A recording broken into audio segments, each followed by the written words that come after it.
സന്തോഷം. എന്തായാലും ഈ തരത്തിലാണെങ്കിൽ നിങ്ങളോടൊപ്പമായിരിക്കാൻ കഴിയുക എന്നുള്ളത് ആൽക്കഹോളിക്സ് അനോണിമസിന്റെ എല്ലാ മീറ്റിങ്ങിലും പറയുന്ന ഒരു വാക്കാണ് സന്തോഷം, ഏറെ സന്തോഷം എന്നൊക്കെ.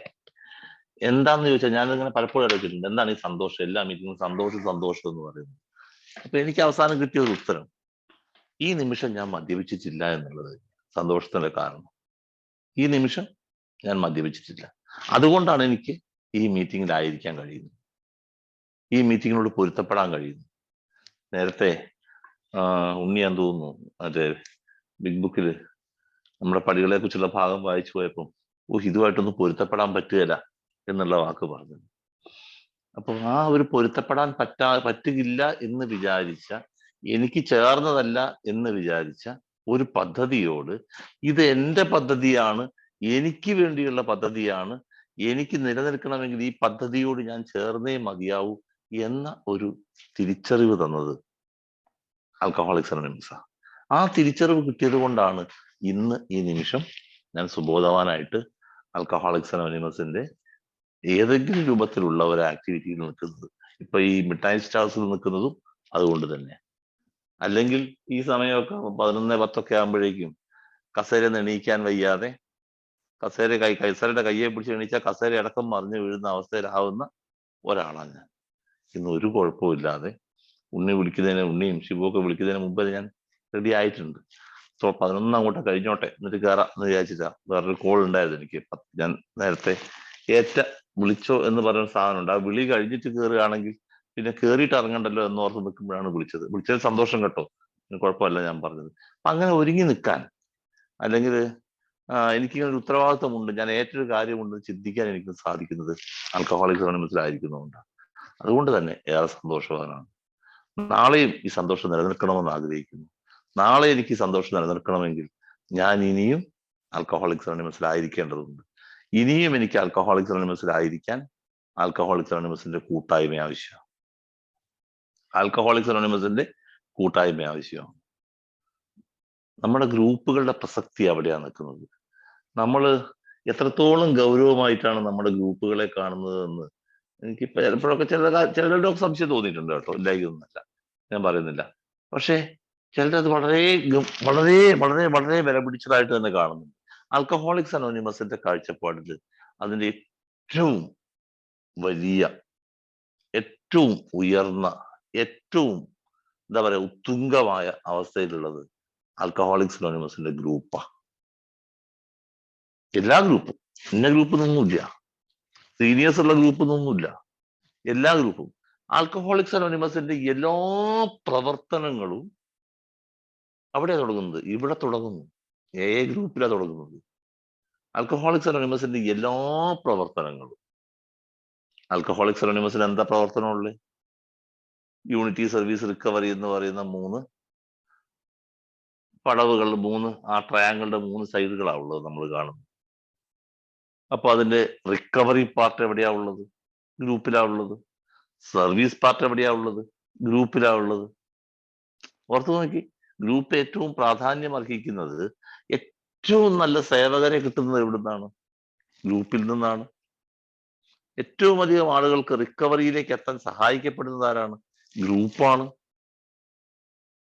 പിന്നെ ഈ സേവനത്തിനുള്ള സാമ്പത്തികം എവിടുന്നാണ് കിട്ടുന്നത്? ഗ്രൂപ്പിൽ നിന്നാണ്. ആ ഗ്രൂപ്പിന്റെ ഒരു പ്രസക്തി നമ്മൾ ചിന്തിക്കേണ്ടത്. കാരണം അവിടെയാണ് ഈ സീനിയേഴ്സ് ആയ ആളുകൾ, അല്ലെങ്കിൽ ആൽക്കഹോളിക്സ് അനോണിമസ് സീനിയർ എന്ന് പറയുന്നത് ഞാൻ കൊല്ലത്തിന്റെ അടിസ്ഥാനത്തിലല്ല കേട്ടോ, ഞാൻ ആദ്യമേ എടുത്തു പറയട്ടെ. കൊല്ലത്തിന്റെ അടിസ്ഥാനത്തിലല്ല ഞാൻ സീനിയർ ജൂനിയർ എന്ന് പറയുന്നത്. ആൽക്കഹോളിക്സ് അനോണിമസ് എന്ന് പറയുന്ന ഈ ജീവിത രീതിയോട് പൊരുത്തപ്പെട്ടു പോകുന്നതിൽ സീനിയർ ആയ ആൾ, ചിലപ്പോൾ 1 വർഷക്കാരനായിരിക്കും എന്നേക്കാൾ കൂടുതൽ അത് പൊരുത്തപ്പെട്ടു പോകുന്നതിന് മുമ്പിലുള്ള സീനിയർ ആയ ആൾ 1 വർഷക്കാരനായിരിക്കാം. സംശയിക്കൊന്നും വേണ്ട. നമ്മൾ ചില ആൾക്കാരെ കുറിച്ചൊക്കെ പറയാറില്ലേ, ചിലർ വർഷങ്ങൾ കഴിഞ്ഞാണെങ്കിൽ ഇതൊരു കഷ്ടമല്ലേ എന്ന് ചോദിക്കുമ്പോൾ, ചിലർ വന്നിട്ട് കുറച്ച് നാള് ഇതൊരു മാറ്റമല്ലേ. രണ്ടും നമ്മൾ ചോദിക്കുന്ന ചോദ്യമാണ്. ഇത്രയും വർഷങ്ങൾ കഴിഞ്ഞ ആളെ നോക്കി എന്തൊരു കഷ്ടമല്ലേ എന്ന് പറയുകയും, അല്പകാലം മാത്രമായ ആളെ നോക്കിയിട്ട് എന്തൊരു മാറ്റമില്ലേ എന്ന് പറയുകയും ചെയ്യുന്നത് രണ്ടും നമ്മൾ തന്നെയാണ്. എന്താ കാരണം? രണ്ടുപേരും എയിൽ വരുന്നുണ്ട്, രണ്ടുപേരും എയുടെ ഗ്രൂപ്പുകളിലൊക്കെ വരുന്ന ആൾക്കാരാണ്. പക്ഷേ അവരുടെ ഉള്ളിലേക്ക് ആൽക്കഹോളിക്സ് അനോണിമസ് കയറിയത് വ്യത്യസ്തമായിട്ടാണ്. വ്യത്യസ്തമായിട്ടാണ്. അപ്പൊ ഈ പ്രോഗ്രാം എന്താണ് എന്ന് ശരിക്ക് മനസ്സിലാക്കപ്പെടുന്നത് ആൽക്കഹോളിക്സ് അനോണിമസിന്റെ ഗ്രൂപ്പിൽ വെച്ചിട്ടാണ്. ആൽക്കഹോളിക്സ് അനോണിമസിന്റെ ഗ്രൂപ്പിൽ വെച്ചിട്ടാണ് റിക്കവറി. ഒരു വ്യക്തിയെ ഇപ്പൊ കള്ളു കുടിക്കാതിരിക്കുന്നതാണ് റിക്കവറി എന്നാണ് ധരിക്കുക. നമ്മൾ എയിൽ വരുന്ന സമയത്ത് നമ്മുടെ ഉള്ളിലെ ധാരണ മദ്യപിക്കാതിരിക്കുക, എങ്ങനെയെങ്കിലും ഒന്ന് മദ്യപിക്കാതിരിക്കണം. എന്റെ ആഗ്രഹം അത് തന്നെയാണ് കേട്ടോ, സത്യമായിട്ട്. ഞാൻ അതിനു വേണ്ടി ആയാലും വന്നു, അല്ലാണ്ട് വേറെ ജീവിതക്രമമൊന്നും പഠിച്ചിട്ടൊന്നുമല്ല. മടുത്തു, ഇനി വയ്യ, കുടിക്കാനും വയ്യ, ആ ഒരു അവസ്ഥയിൽ ഞാൻ വന്നതാണ്. അപ്പോ അങ്ങനെ കുടിക്കാതിരിക്കണമെന്ന് വിചാരിച്ച് വന്ന എയിൽ വന്ന്, അപ്പൊ കുടിക്കാതിരിക്കണമെങ്കിൽ എന്ത് വേണം? എ മീറ്റിംഗ് കൂടണം എന്ന് പറഞ്ഞു. അതും ഒരു സ്നേഹബുദ്ധിയായുള്ള എന്റെ നാട്ടിലെ എന്റെ പഴമക്കാരായ ആളുകൾ എനിക്ക് എന്നോട് കാണിച്ച ആ വലിയൊരു കൺസേൺ, അല്ലെങ്കിൽ ഞാൻ മീറ്റിങ്ങിന് പോവില്ല. എനിക്കത് ഉൾക്കൊള്ളാൻ ഞാൻ വല്ലാതെ ഭയപ്പെട്ടിരുന്നു. ആൽക്കഹോളിക്സ് അനോണിമസിന്റെ മീറ്റിങ്ങിന് പോകുന്നതിനെ കുറിച്ചിട്ട് ചികിത്സാ സ്ഥലത്ത് നിന്ന് ഞാൻ ഭയപ്പെട്ടിരുന്നു. ഭയപ്പെടാനുള്ള കാരണം എന്റെ നാട്ടിലെ എല്ലാവരും എന്നെ അറിയുന്ന ആൾക്കാരാണ്. എന്റെ അച്ഛൻ അങ്ങാടി കച്ചവടമായിരുന്നു. അത് കൂടാതെ ഞാനാണെങ്കിലും അവിടെയുള്ള എല്ലാമായിട്ടും ബന്ധപ്പെട്ടൊക്കെ നിൽക്കുന്നതാണ്. അതുകൊണ്ട് എല്ലാവരും അറിയും. പിന്നെ ഞാൻ പഠിച്ച സ്കൂളിലാണ് എ മീറ്റിംഗ് നടക്കുന്നത്. അപ്പോ ഞാൻ ഒരു അധ്യാപകനായതിനു ശേഷമാണ് ഞാൻ എയിൽ വരുന്നത്. അപ്പൊ ഞാൻ പഠിച്ച സ്കൂളിലേക്ക് ഞാൻ ചെല്ലുമ്പോൾ അവിടെയുള്ള അധ്യാപകർക്കും എല്ലാവർക്കും എന്നെ അറിയാം. ഞാൻ ടീച്ചറാണ്. അപ്പോൾ ഇങ്ങനെ കുടി നിർത്താൻ വേണ്ടി ചെല്ലുക, കാരണം അന്നത്തെ കാലത്ത് കുടിക്കുന്നത് വലിയ പ്രശ്നമൊന്നും, പക്ഷെ കുടി നിർത്താൻ വേണ്ടി ഇങ്ങനെ പോവുക എന്നൊന്നും പറഞ്ഞ് ഉൾക്കൊള്ളാൻ വയ്യാത്തൊരവസ്ഥയായിരുന്നു. അപ്പൊ ശരിക്കും ഞാനൊരു എന്താ പറയാ, മെന്റൽ ആഗണി എന്നൊക്കെ പറഞ്ഞ മാതിരി മാനസികമായ ഒരു വലിയ പിരിമുറുക്കത്തിലാണ്. വേണോ വേണ്ടയോ, എടുക്കാനും വയ്യ, തള്ളാനും വയ്യ. കുടിക്കാതിരിക്കണം എന്ന് എനിക്ക് ആഗ്രഹമുണ്ട്. കാരണം ഞാൻ ചികിത്സയ്ക്ക് പോയപ്പോ ആ സമയത്ത് അവിടെ 10 ദിവസമായിരുന്നു ചികിത്സ. 10 ദിവസം മതിയായിരുന്നു.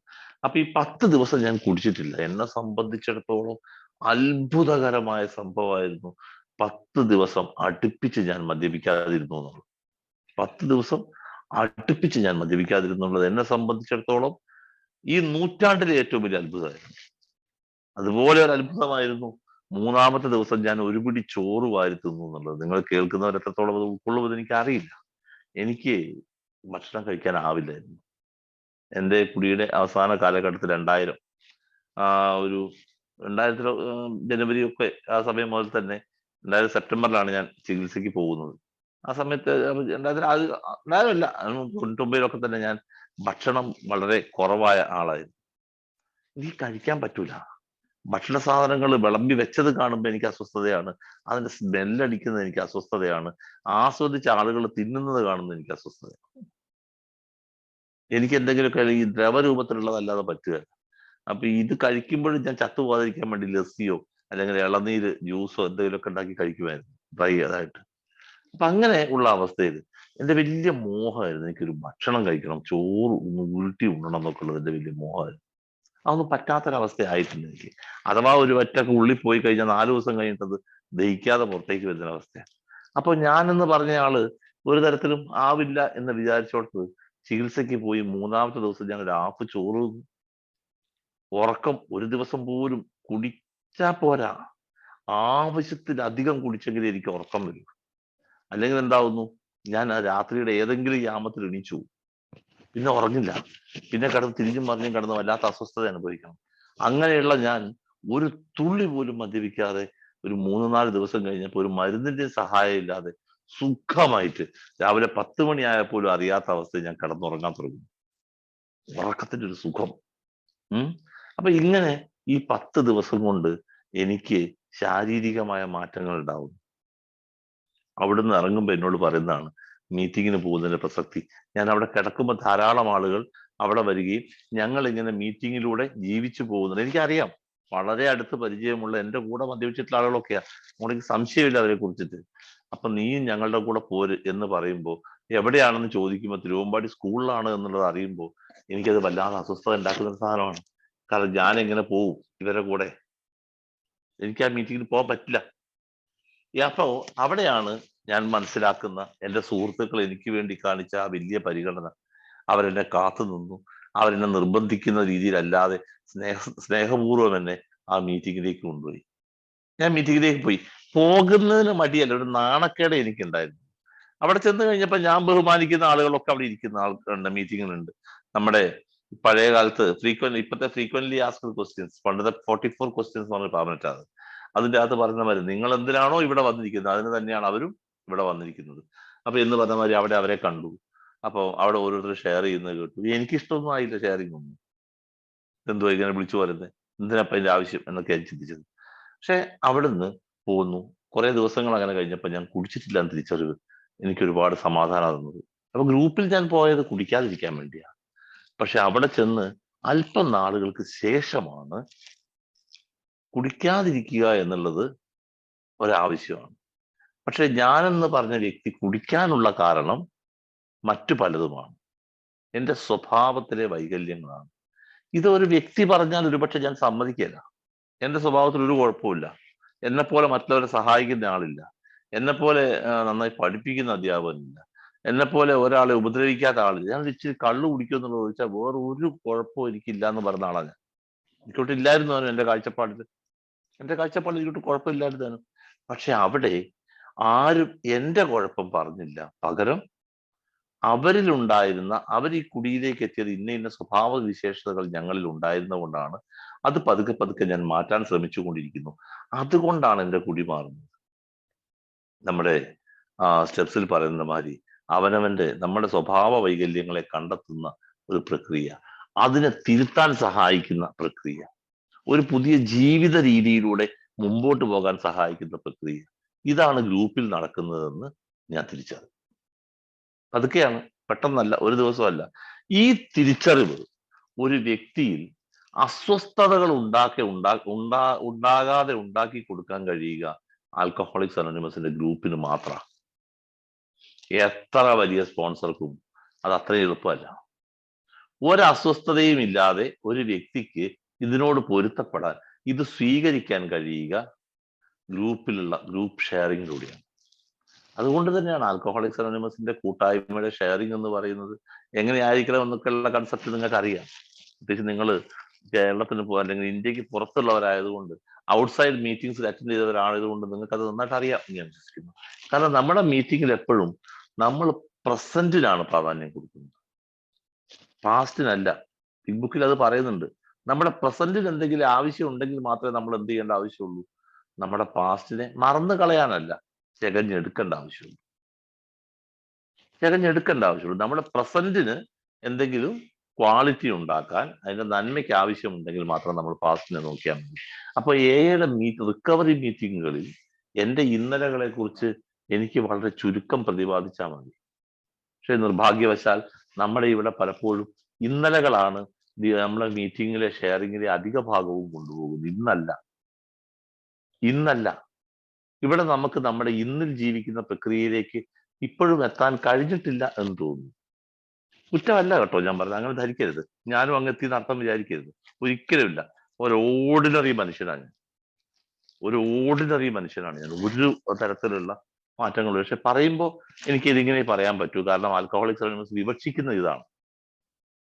അത് തന്നെ എനിക്ക് പറയാൻ പറ്റൂ. അതുകൊണ്ടാണ് പറഞ്ഞത്. ഞാൻ പറയുന്ന എല്ലാം ഞാൻ ചെയ്തതല്ല, പക്ഷെ ഞാൻ അങ്ങനെ ആകണമെന്ന് ആഗ്രഹിക്കുന്നു. ഞാൻ അതിനെക്കുറിച്ച് മനസ്സിലാക്കിക്കൊണ്ടിരിക്കുന്നു, അതിനുവേണ്ടി പ്രയത്നിക്കുന്നു. അത്രമാത്രം കണക്ക് കൂട്ടുക. അപ്പൊ തീർച്ചയായിട്ടും മീറ്റിങ്ങിൽ നമ്മൾ ഇവിടെ ഇന്നലകളെ കൊണ്ട് കൂടുതൽ സമയം കളയുന്നുവെങ്കിൽ ശരിക്ക് ചെയ്യേണ്ടത് ഇന്നലെ അല്പം മതി. കാരണം ഇന്നലെ എന്റെയും നിങ്ങളുടേതും ഒക്കെ ഏതാണ്ട് സമാനമായി. കുടിയുടെ കാലഘട്ടം, സാമ്പത്തിക നഷ്ടം, കുടുംബ കലഹം, ജോലിയിൽ പ്രശ്നം, അത് സമൂഹത്തിൽ നാണക്കേട്, ആരോഗ്യപരമായ കാര്യങ്ങൾ, അത് ശാരീരികമായ കാര്യങ്ങൾ, ഇതൊക്കെ എല്ലാവർക്കും ഉണ്ട്. അത് ആനുഷംഗികമായിട്ട് അല്പം പറയുകയും, ഞാൻ അങ്ങനെ കണ്ടുമുട്ടി. അവിടെ വന്നിരിക്കുന്ന ഓരോ ആളുകളിലേക്കും നമ്മൾ കൊടുക്കേണ്ടത് ആൽക്കഹോളിക്സ് അനോണിമസ് എന്ന് പറയുന്ന ഈ എന്ന രണ്ടക്ഷരം, ജീവൻ രക്ഷിക്കുന്ന ഈ രണ്ടക്ഷരം അക്ഷരമായിട്ടല്ല കൊടുക്കേണ്ടത്, ഒരു പദ്ധതിയായിട്ട് അവരിലേക്ക് കൊടുക്കണം. അതൊരു ജീവിത രീതിയാണ്. ഒരു മാറിയ മനോഭാവത്തിലൂടെ കാര്യങ്ങളെ കാണാനും, അതിന്റെ യഥാർത്ഥ ആസ് ഇറ്റ് ഈസ് എന്ന വാക്ക്, ആയിരിക്കുന്നത് പോലെ കാര്യങ്ങൾ മനസ്സിലാക്കാനും അതിനനുസരിച്ച് ജീവിക്കാനും, സങ്കല്പലോക ജീവിക്കാനല്ല, മനുഷ്യനെ പ്രാപ്തനാക്കുന്ന ആ ഒരു ജീവിത പദ്ധതിയാണ് എന്ന് ഇവിടെ വന്ന ആൾക്ക് മനസ്സിലാവണം. ഇവിടെ ഇരിക്കുന്ന ഈ മീറ്റിംഗിൽ ഇരിക്കുന്ന ആൾക്ക് മനസ്സിലാവണം. അതെങ്ങനെയേ മനസ്സിലാവുള്ളൂ? ഇവിടെ ആരും പഠിപ്പിക്കുന്നില്ല. റിക്കവറി മീറ്റിംഗിൽ ആരും പഠിപ്പിക്കുന്നില്ല. ഇവിടെ യു എന്നൊരു വാക്കില്ല. ഐ എന്നൊരു വാക്ക് മാത്രമേ ഉള്ളൂ. അപ്പൊ തീർച്ചയായിട്ടും ഞാൻ എന്നെ പറയുമ്പോൾ എനിക്കുണ്ടായ മാറ്റങ്ങൾ, ഞാൻ ഈ ഗ്രൂപ്പിൽ വന്നപ്പോൾ ഇതായിരുന്നു, പക്ഷെ ഇപ്പോൾ എനിക്ക് കാര്യങ്ങളെ ഞാൻ മാറി മാറി ചിന്തിക്കാൻ തുടങ്ങി. കാരണം ഇവിടെ വെച്ച് പലതും കേൾക്കുകയും പലരിലും സംഭവിച്ചത് കാണുകയും ആണ്. അത് മീറ്റിംഗിൽ മാത്രം കിട്ടുന്ന ഒരു കാര്യമാണ്. കേൾക്കുകയും കാണുകയും. അവരെന്റെ മുമ്പ് ഞാൻ അവരെ കണ്ടതാണ്, ഇപ്പോഴും ഞാൻ അവരെ കാണുന്നു. അപ്പൊ പലരിലും സംഭവിച്ച മാറ്റങ്ങൾ ഞാൻ കാണുകയും ചെയ്തിട്ടുണ്ട്. അതുകൊണ്ട് എനിക്കും അത് അംഗീകരിക്കാൻ പറ്റി. ഈ പദ്ധതി നല്ലതാണ് എന്ന് ബോധ്യപ്പെട്ടു. ഞാനത് പതുക്കെ എനിക്കാവുന്നത് പോലെ, എന്റെ സൈസ് അല്ല ഷിബുവിന്റെ സൈസ് ഷർട്ട്, അല്ലെങ്കിൽ ഉണ്ണിയുടെ സൈസ്, എനിക്ക് രണ്ടുപേരെ അറിയുള്ളൂ കേട്ടോ, അതുകൊണ്ട് ഞാൻ പറയുന്നത് മാത്രമേ ഉള്ളൂ. വേറെ ഒന്നും തയ്ക്കണ്ട, ബാക്കിയുള്ളവർ ഷർട്ടല്ലേ എന്ന് ആലോചിക്കുന്നത്. അപ്പോ എനിക്ക് എന്റെ സൈസിലുള്ളതാണ് എനിക്ക് വേണ്ടത്. ഞാനത് ഉണ്ടാക്കാൻ തുടങ്ങി. എങ്ങനെ? അവരെങ്ങനെ ഇത് ഉണ്ടാക്കി എന്ന അറിവ് എനിക്ക് എന്റേതായ രീതിയിൽ പ്രാവർത്തികമാക്കാൻ സഹായിച്ചു. ഇത് ഗ്രൂപ്പിന്റെ ഏറ്റവും വലിയ പ്രത്യേകതയാണ്.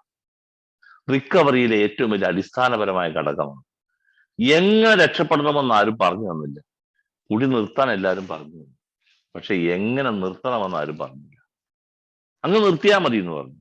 ഞാൻ ഒരു പ്രാവശ്യമല്ല, 1000 പ്രാവശ്യമല്ല നിർത്തിയിട്ടുള്ളത്. നിർത്താൻ പറ്റാതെ തോറ്റ സമയം, അപ്പൊ ആദ്യമൊക്കെ നിർത്തിയാൽ ചിലപ്പോൾ 10 ദിവസമോ അല്ലെങ്കിൽ 15 ദിവസമോ ഒക്കെ പോവായിരിക്കും. പിന്നെ അത് തീരെ പോകാത്ത ഒരവസ്ഥയായി. അപ്പോഴും ഞാൻ ദിവസവും നിർത്തിക്കൊണ്ടേയിരിക്കുകയായിരുന്നു. നടന്നില്ല എന്ന് മാത്രമേ ഉള്ളൂ. അപ്പൊ എങ്ങനെ വിജയപ്രദമായിട്ട് എനിക്കത് ചെയ്യാൻ പറ്റും? എന്റെ പ്രശ്നങ്ങൾ എന്റെ ശാരീരിക പ്രശ്നമാണ്. ആദ്യത്തെ പ്രശ്നം, ശാരീരിക പ്രശ്നമുള്ള ഒരാളെന്ന നിലയ്ക്ക് എന്റെ ശാരീരികമായ അസ്വസ്ഥതകളെ പരിഹരിക്കാതെ എനിക്ക് നിർത്താൻ പറ്റില്ല. അപ്പൊ ആദ്യം എനിക്ക് മെസ്സേജ് തന്ന ആള് പറഞ്ഞു, അങ്ങനെ ബുദ്ധിമുട്ടുണ്ടെങ്കിൽ, മാഷിന് അങ്ങനെ ബുദ്ധിമുട്ടുണ്ടെങ്കിൽ നമുക്കൊരു ചികിത്സയ്ക്ക് പോകാം. കള്ളുകൂടി നിർത്താൻ ചികിത്സയ്ക്ക് എനിക്ക് ആലോചിക്കാൻ പോലും പറ്റില്ല. എന്റെ സുഹൃത്ത് മാഷ് തന്നെയാണ് ഇത് പറയുന്നത്. അവൻ എന്റെ വളരെ അടുത്ത ക്ലോസ് ഫ്രണ്ടാണ്. അവനിപ്പോ 23 വർഷമോ 24 വർഷമായിട്ടുണ്ടാവും കുടിക്കാതായിട്ട്. ഞാൻ കുടിക്കാതെ 21 വർഷം. അപ്പൊ എന്നെക്കാൾ 2 വർഷമോ 3 വർഷമോ കണ്ട് സീനിയറാണ്. അപ്പൊ അങ്ങനെ ഈ പറഞ്ഞ തരത്തില് ആദ്യം എനിക്ക് തന്നത് എന്റെ ശാരീരികമായ, സുഹൃത്തുക്കളെ, ഉറങ്ങാതിരിക്കുന്ന ഒരു മനുഷ്യന്, ഉറക്കം വരാത്തൊരു മനുഷ്യന് ഉറങ്ങാതിരിക്കാനൊന്നും കഴിയില്ല പദ്ധതി എന്നും പറഞ്ഞുകൊണ്ട്. അപ്പൊ ഉറങ്ങേണ്ട ആവശ്യമുണ്ടായിരുന്നു, ഭക്ഷണം കഴിക്കേണ്ട ആവശ്യമുണ്ടായിരുന്നു. ഇതെല്ലാം കഴിഞ്ഞപ്പോ അവിടുന്ന് ഇറങ്ങിയപ്പോ എന്നെ ചികിത്സിച്ച ആള് പറഞ്ഞു, ബിനോയുടെ രോഗം മാറിയിട്ടില്ല കേട്ടോ. ബിനോയുടെ രോഗം ഇതല്ല, ആൽക്കഹോളിസമാണ്. അത് അതുപോലെ ഇവിടെ വന്നപ്പോ എങ്ങനെ ഉണ്ടായിരുന്നു അതുപോലെ തന്നെ അവിടെ നിൽക്കുന്നുണ്ട് കേട്ടോ. അപ്പൊ ഞാൻ വിചാരിച്ചു അവിടുന്ന് 3 ദിവസം ഓരോ ഗ്ലൂക്കോസ് ഒക്കെ കയറ്റിയപ്പോ ഗ്ലൂക്കോസ് കയറിയാൽ ഈ സാധനം ഒഴുകി പോകുന്ന വിചാരിച്ചത്. ഇല്ല, അത് കാലങ്ങൾ കൊണ്ട് മാത്രം സംഭവിക്കുന്ന ഒരു സംഭവമാണ് എന്ന് പറഞ്ഞു. അപ്പൊ ഈ രോഗത്തുനിന്ന് അപ്പൊ ആൽക്കഹോളിസം എന്ന ഉറക്കത്തിന്റെ പ്രശ്നം പരിഹരിച്ചു, ഭക്ഷണം കഴിക്കാത്തതിന്റെ പ്രശ്നം പരിഹരിച്ചു, ആ ഒരു മനുഷ്യനെ കാണുമ്പോൾ അസ്വസ്ഥത പരിഹരിച്ചു. ഇനിയുള്ള കാര്യങ്ങളൊക്കെ ബിനോയ് തന്നെ ചെയ്യണം. ഞങ്ങൾക്ക് പറഞ്ഞു തരാൻ പറ്റില്ല, ഞങ്ങൾക്ക് ചെയ്തു തരാനും പറ്റില്ല. കണ്ടുപിടിക്കാൻ ഉപയോഗിക്കാവുന്ന ഒരു മെത്തേഡ് ആൽക്കഹോളിക്സ് അനോണിമസിന്റെ മീറ്റിംഗിൽ പോവുക, ചെവി തുറന്നിരുന്ന് കേൾക്കുക, മനസ്സ് ഏകാഗ്രമാക്കി കേൾക്കുക. ചിലതൊക്കെ നമുക്ക് അസ്വസ്ഥത ഉണ്ടാക്കുന്നതായിരിക്കും കേൾക്കുക, ചിലത് നമുക്ക് പണ്ടാരം കേൾക്കണ്ട, അവിടെ ഇരുന്നോ. പക്ഷെ അവിടെ ഇരിക്കുക. നമുക്ക് വേണ്ടത് വരുമ്പോൾ നമ്മൾ അവിടെ ഉണ്ടായിരിക്കണം. ആദ്യം നമുക്ക് വേണ്ടാത്തതാണ് വന്നതെങ്കിൽ നമുക്ക് വേണ്ടത് വരും. പലപ്പോഴും നമ്മുടെ സുഹൃത്തുക്കൾക്ക് പറ്റുന്നത് വേണ്ടത് വരുമ്പോൾ അവരവിടെ ഉണ്ടാവാതെ പോകും. ഉണ്ടായിരിക്കണം. അത് നമുക്ക് വേണ്ടത് മാത്രം എടുക്കുക, അത് പ്രാവർത്തികമാക്കി നോക്കുക. നല്ലതാണോ അത് തുടരുക. നിർബന്ധങ്ങളൊന്നും പറഞ്ഞില്ല. അപ്പോഴാണ് മീറ്റിങ്ങിൽ വന്നപ്പോ എൻ്റെ മുമ്പേ വന്നവരും പിമ്പേ വന്നവരുമായ ആളുകൾ അവര് എന്ന പദ്ധതിയിലൂടെ അവരുടെ ജീവിതത്തെ ക്രമീകരിക്കാൻ വേണ്ടി ചെയ്തത്, അവരുടെ ജീവിതത്തിലെ വൈകല്യങ്ങളെ അവർ കണ്ടെത്തി. 4-5 പടികളിലൂടെ അവരുടെ ജീവിതത്തിലെ വൈകല്യങ്ങളെ കണ്ടെത്തുകയും അത് പതുക്കെ പതുക്കെ പരിഹരിക്കുന്നതിന് വേണ്ടി പരിഹാരം ചെയ്യാനും മാപ്പ് പറയാനും ഒക്കെയുള്ള പ്രവർത്തനങ്ങൾ ചെയ്തതും, അങ്ങനെ ചെയ്തതിലൂടെ അവർക്ക് കിട്ടിയ മാനസികമായ ആ ഒരു സുഖം, ആ ഒരു സന്തോഷം, ആ പിരിമുറുക്കത്തിൽ നിന്ന് ആ ഒരു ഓയിലൊക്കെ സുഖമാക്കിയ അവസ്ഥയിലേക്ക് മാറിയത് അവർ പറഞ്ഞത് കേട്ടപ്പോ എനിക്കും ഇതൊക്കെ വേണമെന്ന് തോന്നി. അതിന് ഞാൻ മാനസികമായി ഒരുങ്ങേണ്ടതുണ്ടെന്ന് മനസ്സിലായി. ആദ്യമായിട്ട് മീറ്റിങ്ങിന് പോയപ്പോ ഈ 12 പടി വായിച്ചപ്പോ ഉണ്ണി വായിച്ച പോലെ ഇത് വല്ലാത്തൊരു പദ്ധതി, ഇതും കൊണ്ടൊന്നും പോകാൻ എന്നെ കൊണ്ടൊന്നും പറ്റുകയില്ല എന്ന് ഞാൻ മനസ്സിൽ ആലോചിച്ചതാ. ഇത് അമ്മക്ക് പറ്റിയ പണിയല്ല എന്ന്. പക്ഷേ അവര് പറഞ്ഞ ആ സുഖം, അവരനുഭവിച്ച ആ സുഖം, അവര് തിരിച്ചറിഞ്ഞ ആ ഒരു ജീവിതം എന്താണെന്ന് തിരിച്ചറിഞ്ഞു. മറ്റത് ഈ കുടിയുടെ കാലത്ത് ഒരു മായാലോകത്ത് കൂടിയാ പോയത്. ഒരു റിയാലിറ്റി ആയിട്ട് ഒരു ബന്ധവും ഇല്ലാത്ത ഒരു ലോകത്ത് കൂടിയാ പോയത്. ഒരു ഹാലൂസിനേഷനിലൊക്കെ കൂടിയായിട്ട് പോകുന്ന ഒരു അവസ്ഥയിൽ നിന്ന് ജീവിതത്തെ തിരിച്ചറിഞ്ഞുകൊണ്ട് അറിഞ്ഞ് അനുഭവിക്കാനുള്ള അവസ്ഥയെക്കുറിച്ച് അറിഞ്ഞപ്പോൾ എനിക്കും ഇത് വേണമെന്ന് തോന്നി. അങ്ങനെ വേണമെങ്കിൽ ഈ പടികൾ എനിക്കാവുന്നത് പോലെ ഞാൻ ചെയ്യേണ്ടതുണ്ട്. ഞാൻ ഓർക്കുക, ഞാൻ ഇപ്പൊ പലപ്പോഴും ആലോചിക്കാറുണ്ട് ചിലരൊക്കെ ചെയ്യുന്നത് പോലെ. കാരണം മീറ്റിങ്ങിന് വന്ന ആദ്യത്തെ മീറ്റിങ്ങിൽ തന്നെ നിങ്ങൾ പടി ചെയ്യണം എന്നൊക്കെ പറയുന്നത് കേൾക്കുമ്പോൾ അതുപോലെ എങ്ങാനും എന്നോട് ആരെങ്കിലും പറഞ്ഞിരുന്നെങ്കിൽ അന്ന് ഞാൻ മീറ്റിംഗ് നിർത്തിയേനെ. പക്ഷെ എന്നോട് പടി ചെയ്യാൻ ആരും പറഞ്ഞില്ല. പകരം അവര് പടി ചെയ്തതിലൂടെ കിട്ടിയ നേട്ടങ്ങൾ പറഞ്ഞു. എന്നാ പിന്നെ ഇത് എനിക്കും ഒന്ന് കിട്ടുമെന്ന് നോക്കണം.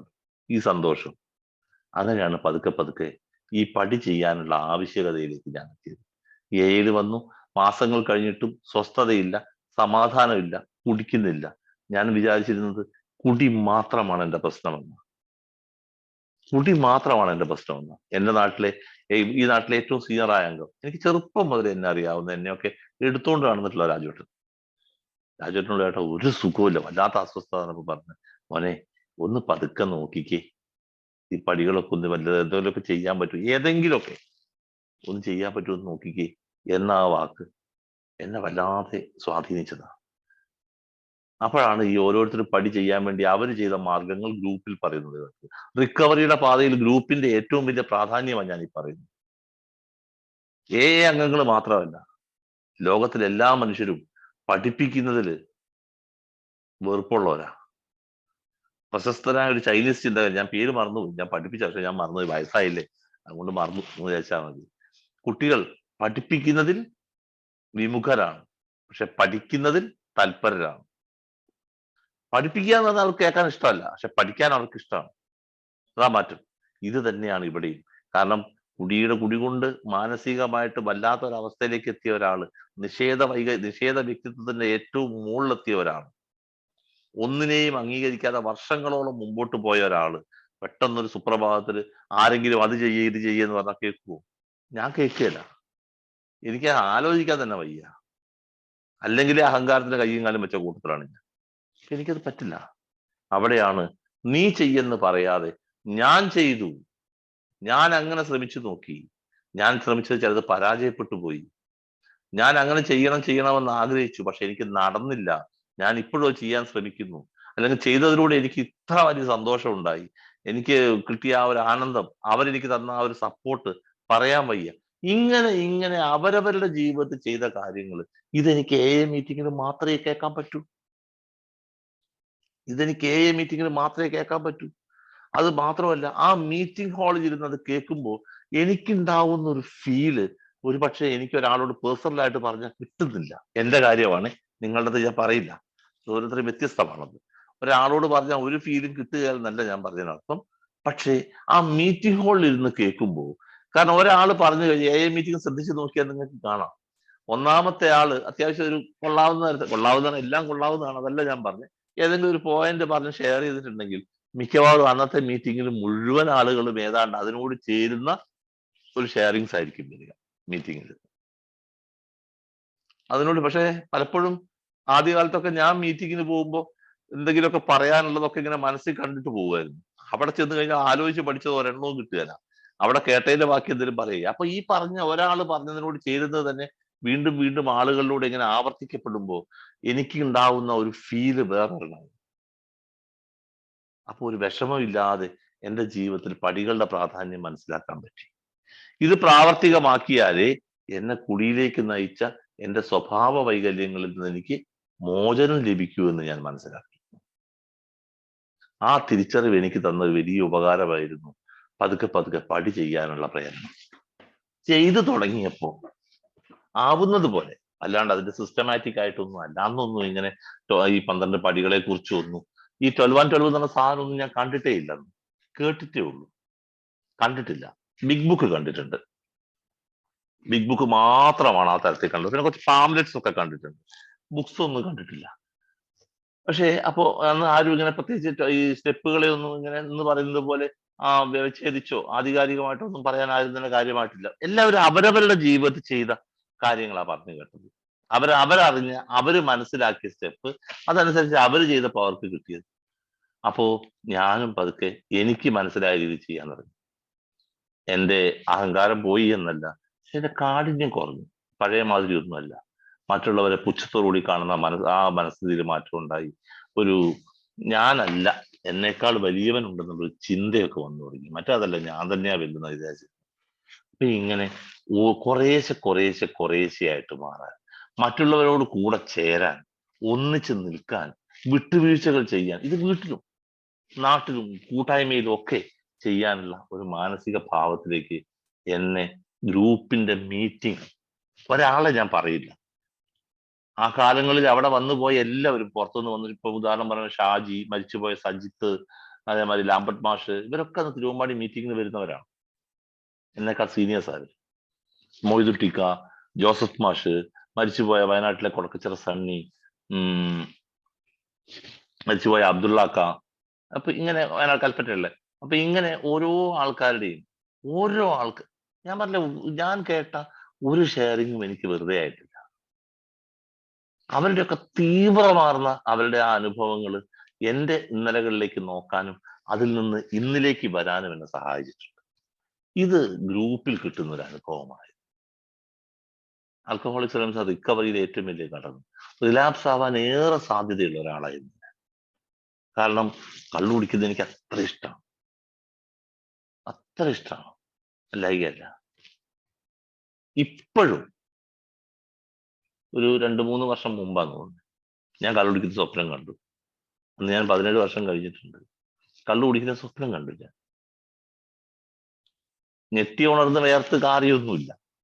കണ്ണു തുറന്നു, ലൈകല്ല, പക്ഷെ മറ്റു ഈ പ്രശ്നങ്ങളൊന്നും ഉണ്ടായില്ല. അതേമാതിരി പലപ്പോഴും ഞാൻ കുടിക്കുന്നതിനെ കുറിച്ച്, കുടിക്കാൻ വേണ്ടിയല്ല, കുടിക്കുന്നതിനെ കുറിച്ച് ആലോചിച്ചു. കുടിക്കുന്നതിനെ കുറിച്ച് ആലോചിക്കുന്ന ആ നിമിഷം ഒരേ ഹൈറ്റ്, ഒരേ പുറത്ത് തന്നെ വരുന്നത്. കുടിക്കാതിരിക്കേണ്ടതിന്റെ ആവശ്യകതയെ കുറിച്ച് കൂടെ എനിക്കറിയാം. അതിനെന്നെ സഹായിക്കുന്നത് ആൽക്കഹോളിക്സ് അനോണിമസിന്റെ കൂട്ടായ്മയാണ്, ഗ്രൂപ്പാ. ഇതും അതെ. ഇപ്പൊ ഞാനിത് പറഞ്ഞത് കൊണ്ട് തന്നെ ഞാൻ എന്റെ ആ സ്വഭാവത്തിന്റെ തീവ്രത ഇപ്പൊ ഞാൻ അറിയുന്നു. ഇതിപ്പോ എന്നെ ഒരിക്കൽ കൂടി ഇത് ഓർമ്മിപ്പിച്ചു, ഐ ആം ആൻ ആൽക്കഹോളിക് എന്ന് എന്നെ ഓർമ്മിപ്പിച്ചത് ഈ മിഡ് നൈറ്റ് സ്റ്റാർസ് ആണ്. നന്ദിയുണ്ട് എനിക്ക്. ഞാൻ പലപ്പോഴും ഇപ്പൊ കുറെ നാളുകളായിട്ട് ഓൺലൈൻ മീറ്റിങ്ങുകളിലേ പോകാറില്ലായിരുന്നു. കാരണം വേറൊന്നുമല്ല, ഓൺലൈൻ നല്ലതാണ്, എല്ലാം നല്ലതാണ്. പക്ഷെ അത് പലപ്പോഴും മറ്റു ചിലതിനെ നിങ്ങളല്ല കേട്ടോ, ഒരിക്കലും ധരിക്കരുത്, മിഡ് നൈറ്റ് സ്റ്റാർസ് അല്ല. കാരണം ഈ സമയത്ത് ഒരു പ്രശ്നവുമില്ല. നമ്മുടെ ഓഫ്ലൈൻ മീറ്റിംഗ് നടക്കുന്ന ഒരു 5 മുതൽ 7-8 മണി വരെയുള്ള സമയത്തെ പല മീറ്റിങ്ങുകളും ഓഫ്ലൈൻ മീറ്റിങ്ങുകൾ ഇല്ലാതാവാൻ കാരണമാക്കി. അപ്പൊ തീർച്ചയായിട്ടും സർവീസിലുള്ള ഒരാളെന്ന നിലയ്ക്ക് എനിക്ക് ഓഫ്ലൈൻ മീറ്റിംഗ് പ്രോത്സാഹിപ്പിക്കാനുള്ള ബാധ്യതയുണ്ട്. അപ്പൊ അതുകൊണ്ട് ആ സമയങ്ങളിൽ വിളിച്ച മീറ്റിങ്ങുകളിലൊന്നും, ആ സമയങ്ങളിൽ മാത്രമല്ല, ഓൺലൈൻ മീറ്റിങ്ങുകളിലൊന്നും ഞാൻ കയറാറില്ലായിരുന്നു. ഞാൻ വരുന്നില്ല, ഓഫ്ലൈൻ മീറ്റിംഗ് ഉണ്ട് എന്ന് പറഞ്ഞ് ഞാൻ ഒഴിവാകുകയായിരുന്നു. മറ്റൊന്നും കൊണ്ടുമല്ല, ഓഫ്ലൈൻ മീറ്റിങ്ങും ഓൺലൈൻ മീറ്റിങ്ങും റിക്കവറി വേയിൽ വളരെ വ്യത്യസ്തമാണ്. ഇവിടെ വേറെ മാർഗമില്ലാത്തത് കൊണ്ടാണ് ഈ ഓൺലൈൻ നിൽക്കുന്നത്. പക്ഷെ ഇവിടെ ഓഫ്ലൈൻ മീറ്റിങ്ങിന് മാർഗമുണ്ട്. ഓഫ്ലൈൻ മീറ്റിംഗിൽ ഞാൻ നേരത്തെ പറഞ്ഞ പോലെ ഓരോ വ്യത്യസ്തമായ ഷെയറിങ്സ് ഇങ്ങനെ കേൾക്കുമ്പോൾ, അത് കാണുമ്പോൾ, പറയുന്ന അവരുടെ മുഖത്തുണ്ടാവുന്ന മാറ്റങ്ങൾ കാണുമ്പോൾ, അത് കഴിയുമ്പോൾ എനിക്ക് അവരുടെ അടുത്ത് ചെന്ന് നിൽക്കുമ്പോൾ ഉണ്ടാവുന്ന ഒരു അവസ്ഥയൊക്കെ ഉണ്ട്. ഇതൊക്കെ ഗ്രൂപ്പ് തരുന്ന സപ്പോർട്ട്. ആദ്യകാലങ്ങളിൽ നമ്മൾ തന്നെ ഷെയറിങ് കേട്ട് ബഹുമാനിക്കുന്ന, ഞാൻ ഓർക്കുന്നുണ്ട് കൊടക്കച്ചിറ സണ്ണി എന്നെ ചേർത്ത് പിടിച്ചത്. മരിച്ചുപോയ സണ്ണിയില്ലപ്പം മരിച്ചുപോയതാണ്. ഒന്നുമല്ല, അന്ന് എയിലെ സീനിയേഴ്സിന്റെ പട്ടികയല്ല, ടി കെ രവിയേട്ടൻ നന്നായിട്ടുണ്ട് കേട്ടോ ഷെയർ ചെയ്തതെന്ന് പറയുന്നത് ഞാൻ ഓർമ്മിക്കുന്നു, ഇന്നലത്തെ പോലെ ഞാൻ ഓർമ്മിക്കുന്നു. അപ്പൊ തീർച്ചയായിട്ടും അത് കിട്ടുന്നത് ആ ഒരു ഓഫ്ലൈൻ മീറ്റിംഗില്ല. ഓഫ്ലൈൻ മീറ്റിംഗിൽ ഇല്ലെങ്കിൽ സർവീസ് ഇല്ല. പ്രിയ സുഹൃത്തുക്കൾ മനസ്സിലാക്കേണ്ട ഒരു കാര്യമല്ല. ഞാൻ ഓഫ്ലൈൻ മീറ്റിംഗിന് അല്ല ഓൺലൈൻ മീറ്റിംഗിന് ഒരിക്കലും കുറ്റം പറഞ്ഞ ആളല്ല ഞാൻ. പക്ഷെ അങ്ങനെ തെറ്റിദ്ധരിക്കപ്പെടുന്ന ഓഫ്ലൈൻ മീറ്റിംഗിൽ സർവീസ് ഇല്ല, സെവൻത് ട്രഡീഷൻ നടക്കില്ല. എയിലേക്ക് പുതിയ ആളുകൾ വന്ന് എയുടെ സർവീസ് രീതി പഠിക്കുന്ന സ്കൂളും ഓഫ്ലൈൻ മീറ്റിംഗ് തന്നെയാണ്. അവരെ കൂടെ കൂട്ടി നമ്മൾ 12ാം പടിക്ക് പോയി ഒക്കെയാണ് നമ്മളിത് ചെയ്യുക. അങ്ങനെയാണ് അവരെ അത് മനസ്സിലാക്കുക. അങ്ങനെയാണ് ഈ ഗ്രൂപ്പിന്റെ സെക്രട്ടറിയും ഡിസ്ട്രിക്ട് കമ്മിറ്റിയും ഏരിയ കമ്മിറ്റിയും ഒക്കെ മനസ്സിലാക്കുക, അതിന്റെ ആവശ്യകത മനസ്സിലാക്കുക. നമ്മുടെ ധാരണയിലുള്ളത് ചിലർക്കൊക്കെ ആളാവാൻ വേണ്ടി ചിലർക്കൊക്കെ കസേരയിൽ ഇരിക്കാൻ വേണ്ടി, ചിലർക്ക് അധികാരികളാവാൻ വേണ്ടിയുള്ളതാണ്. അതിനപ്പുറമുള്ള കുറെ മാനങ്ങളേലുണ്ട്. ആ ഒരു തരത്തിലേക്ക് പുതിയ ആളുകൾ വരുന്നത് ഈ ഓഫ്ലൈൻ മീറ്റിങ്ങിലൂടെയാണ്. അപ്പൊ തീർച്ചയായിട്ടും ആ തരത്തിൽ ഓഫ്ലൈൻ മീറ്റിംഗ് എന്നല്ല, എല്ലാ മീറ്റിംഗിൽ നിന്നും കിട്ടേണ്ടത് എനിക്ക് എന്നെ തിരിച്ചറിയാൻ കഴിയും. ആൽക്കഹോളിക്സ് അനോണിമസിനെ ഞാൻ പലപ്പോഴും പറയാറുള്ള ഒരു വാക്കുണ്ട്, അവനവനെ സുന്ദരനാക്കുന്ന പരിപാടിയാണ്. എന്നെ സുന്ദരനാക്കുന്ന പരിപാടിയാണ്. എങ്ങനെ? ഇവിടുത്തെ മിറർ ആൽക്കഹോളിക്സ്. ആൽക്കഹോളിക്സ് സാധാരണ കണ്ണാടിയിൽ നോക്കിയിട്ട് ഞാൻ എന്റെ കുറവുകളെ ഇങ്ങനെ കണ്ടെത്തി അത് പരിഹരിച്ച് ഞാൻ സുന്ദരനാവും. ഞാൻ തന്നെയാണ് ഇവിടുത്തെ ബ്യൂട്ടീഷ്യൻ. ഞാൻ തന്നെയാണ് ഇവിടെ തെറാപ്പിക്ക് വന്നിട്ടുള്ളത്, തെറാപ്പിക്ക് വന്നിട്ടുള്ളത്. അപ്പൊ എനിക്ക് എന്റെ കുറവുകളെ കാണിച്ചിരുന്ന ആൽക്കഹോളിക്സ് അനോണിമസ്. എങ്ങനെ? മറ്റുള്ളവരുടെ കുറവുകൾ പരിഹരിച്ചത് മാർഗത്തിലൂടെ. അപ്പൊ തീർച്ചയായിട്ടും പുതിയ ഒരാളെ സപ്പോർട്ട് ചെയ്യാൻ കഴിയും. ഈ മദ്യപാനത്തോട് ഇത്രയേറെ താല്പര്യമുള്ള എനിക്ക് ഇനി ഒരു കുടിയിലേക്ക് പോകാതിരിക്കാൻ ഉള്ള പ്രേരണ എന്താണ്? ഗ്രൂപ്പ് തന്നെയാ തരുന്നത്. എങ്ങനെ? ഇന്ന പ്രശ്നങ്ങളുണ്ട്, നമ്മൾ ആൽക്കഹോളിക് ആണ്, അതുകൊണ്ട് തന്നെ നമുക്ക് നിയന്ത്രിച്ച് കുടിക്കാൻ പറ്റില്ല. 21 കൊല്ലമായില്ലേ, ഇനിയിപ്പോ വേണം നിയന്ത്രിച്ച് കുടിക്കാമെന്ന് എനിക്ക് തോന്നിയാൽ 25 കൊല്ലം അയാൾ റിലാക്സ് ആയ കഥയാണ് ഞാൻ കേൾക്കാൻ പോകുന്ന അടുത്ത്. അപ്പൊ 21 കൊല്ലം ഞാൻ കണ്ടിട്ടുണ്ട് 25 കൊല്ലം അയാൾ റിലാക്സ് ആയി. പിന്നെ കേൾക്കേണ്ട കാര്യമില്ലല്ലോ. ഇതെനിക്ക് തന്നത് ഗ്രൂപ്പാ. റിലാപ്സ് ആവാനുള്ള പ്രേരണ ഉണ്ടായ ആൾക്കാർ, റിലാപ്സ് ആയ ആളുകളെല്ലാം വന്ന് പറഞ്ഞത് ഞങ്ങൾ കുറച്ച് നാളുകളായിട്ട് ഗ്രൂപ്പ് മീറ്റിംഗിൽ പങ്കെടുക്കുന്നില്ല. ഗ്രൂപ്പ് മീറ്റിംഗിന്റെ പ്രസക്തിയാണ് ഞാൻ പറയുന്നത്. അതുകൊണ്ട് തന്നെയാണ് ആൽക്കഹോളിക്സ് അനോണിമസിന്റെ ഈ പറയുന്ന കൂട്ടായ്മയ്ക്ക് റിലാപ്സ് പ്രിവെൻഷൻ പ്രോഗ്രാം എന്ന് പറയാറുണ്ട്. Relapse prevention programme. Alcoholics anonymous ആണ് റിലാപ്സ് പ്രിവെൻഷൻ പ്രോഗ്രാം. ആൽക്കഹോളിക്സ് അനോണിമസിന്റെ കൂട്ടായ്മയിലൂടെ സ്ഥിരമായി സഞ്ചരിക്കുകയാണെങ്കിൽ അല്ലാത്തൊരു വ്യക്തിയിൽ റിലാപ്സ് സംഭവിക്കുന്നതിനേക്കാളും എത്രയോ ശതമാനം കുറവായിരിക്കും എയിലൂടെ സഞ്ചരിക്കുന്ന ഒരാൾക്ക് റിലാപ്സ് സംഭവിക്കുക. എ മീറ്റിങ്ങിന് പോയത് കൊണ്ട് റിലാപ്സ് സംഭവിക്കാതിരിക്കുകയൊന്നുമില്ല കേട്ടോ. എ മീറ്റിങ്ങിൽ കേൾക്കുന്നത് അവനവന് പറ്റുന്നത് പോലെ ജീവിതത്തിൽ പ്രാവർത്തികമാക്കിയാൽ മാത്രമേ റിലാപ്സ് സംഭവിക്കാതിരിക്കുള്ളൂ. ഇവിടെ വെച്ച് ഞാൻ തിരിച്ചറിയുന്നു, ഞാൻ ഒറ്റപ്പെട്ട് നടക്കരുത്. രണ്ടാമത്, ഭക്ഷണം കഴിക്കാതിരിക്കരുത്. ഹാൾട്ടൊക്കെ ഞാൻ തിരിച്ചറിയുന്നത് ഈ പറയുന്ന കൂട്ടായ്മയ്ക്കകത്ത് വെച്ചിട്ടാണ്. എന്റെ കുറവുകളെ ഞാൻ കണ്ടെത്തുന്നുണ്ട്. ഞാനൊരു പെർമനന്റ് ഡിസീസ് ബാധിച്ച ആളാണ്, ഞാനൊരു രോഗിയാണ് എന്ന് ഞാൻ സമ്മതിച്ചത് എന്റെ 10 ദിവസം കിടന്ന ആശുപത്രിയിൽ നിന്നല്ല. അവിടുന്ന് ഞാൻ മൂളിയാലും എനിക്ക് സംശയമായിരുന്നു. പക്ഷെ ആൽക്കഹോളിക്സ് അനോണിമസിന്റെ ഗ്രൂപ്പിൽ വന്നു കഴിഞ്ഞപ്പോ, അവിടെ വന്ന പലരും സംസാരിക്കുന്നത് കേട്ടപ്പോ, എസ്പെഷ്യലി 1-2 റിലാപ്സുകാർ അവരുടെ എക്സ്പീരിയൻസ് പറഞ്ഞത് കേട്ടപ്പോ എനിക്ക് ഉറപ്പായി ഞാനൊരു രോഗിയാണ്. ഞാൻ സമ്മതിച്ചു. എന്നിട്ടും എവിടെയോ ഉണ്ടായിരുന്ന ലേശ സംശയമാണ് 8 മാസം കഴിഞ്ഞപ്പോ എന്നെ റിലാപ്സ് ആക്കിയത്. അതോടെ 100% ഉറപ്പായി. പിന്നെ എനിക്ക് സംശയം ഉണ്ടായിട്ടില്ല. അത് കൂട്ടായ്മയെന്ന് കിട്ടിയതാ. അപ്പൊ എന്റെ റിലാപ്സിനെ തടയണമെങ്കിൽ എനിക്ക് എന്ത് വേണം? ഞാൻ ബലഹീനനാണ്, ഞാൻ ശക്തിഹീനനാണ്. ഒരു കാര്യത്തിൽ മാത്രമല്ല, എന്റെ ജീവിതം അനിയന്ത്രിതമായി പോയിട്ടുണ്ട്. അതിനെ നിയന്ത്രിക്കണമെങ്കിൽ ചില പ്രത്യേക മാർഗങ്ങളിലേക്ക് ഞാൻ മാറണം. ഇന്നലെ പോയ അവസ്ഥയിൽ പോയാൽ ഞാൻ ഇന്നും രക്ഷപ്പെടില്ല. രക്ഷപ്പെടണമെങ്കിൽ ഇന്നലെ പോയ അവസ്ഥയിൽ നിന്ന് മാറി ഞാൻ പുതിയൊരു അവസ്ഥയിലേക്ക് മാറേണ്ടതുണ്ട്. ഇതൊക്കെ കൂട്ടായ്മയാണ് കിട്ടിയത് എനിക്ക്. ആൽക്കഹോളിക്സ് അനോണിമസ് ലിറ്ററേച്ചറുകളെ കുറിച്ചുള്ള അറിവ്, റിക്കവറിയുടെ സമയത്ത് ലിറ്ററേച്ചർ എങ്ങനെ സഹായിക്കുമെന്നുള്ള അറിവ്, ബിഗ് ബുക്ക് വായിക്കുന്നതുകൊണ്ടുള്ള മെച്ചം, ഈ പറയുന്ന ഡെയിലി റിഫ്ലക്ഷൻസ്. അന്ന് ലിവിങ് സോബർ ഒന്നും നമ്മുടെ നാട്ടിൽ എത്തിയിട്ടില്ല. സുബോധ ജീവിതം മലയാളത്തിലായത് വളരെ അടുത്ത കാലത്താണ്, ഇംഗ്ലീഷിലും എത്തിയിട്ടില്ല. അപ്പൊ അങ്ങനെ ഉള്ള തരത്തിൽ ഈ ലിറ്ററേച്ചറുകളുടെ പ്രാധാന്യം, 12ാം പടി ചെയ്തതിന് സഹായം.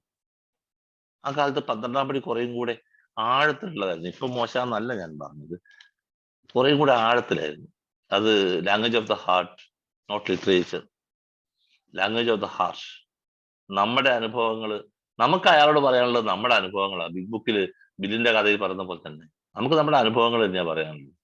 നമ്മൾ എന്തായിരുന്നു, നമ്മൾ ഇപ്പൊ എന്താണ്, ഇങ്ങനെ ആവാനുള്ള കാരണം, ഇത് അയാളോട് പറയാൻ നമുക്കത് നല്ല ഉത്സാഹമായിരുന്നു. ധാരാളം 12ാം പടി പ്രവർത്തനങ്ങൾക്ക് പോകാൻ കഴിയും. ഒരു സർവീസും അല്ല, അന്ന് സർവീസും ഇല്ല. അന്ന് എന്റെയൊക്കെ നമ്പർ ഈ PA നമ്പറായിട്ട് കൊടുക്കുന്നത് കൊണ്ട് ഒരുപാട് വിളികൾ, എസ്പെഷ്യലി ആ KSRTC ബസിന്റെ ഒക്കെ സംഭവങ്ങളൊക്കെ വന്നപ്പോഴത്തേക്കും ഒരുപാട് വിളികൾ എനിക്ക് കിട്ടിയിട്ടുണ്ട്. അതൊക്കെ എനിക്ക് എന്നെ തിരിച്ചറിയാൻ സഹായകമാണ്. ആൽക്കഹോളിക്സ് അനോണിമസിന് വേണ്ടി ചെയ്യുന്നതെന്ന് ഞാൻ പറയുന്ന എല്ലാ കാര്യങ്ങളും ഞാൻ എനിക്ക് വേണ്ടി ചെയ്തതാണ്. ആൽക്കഹോളിക്സ് അനോണിമസിന് വേണ്ടി ചെയ്തതല്ല.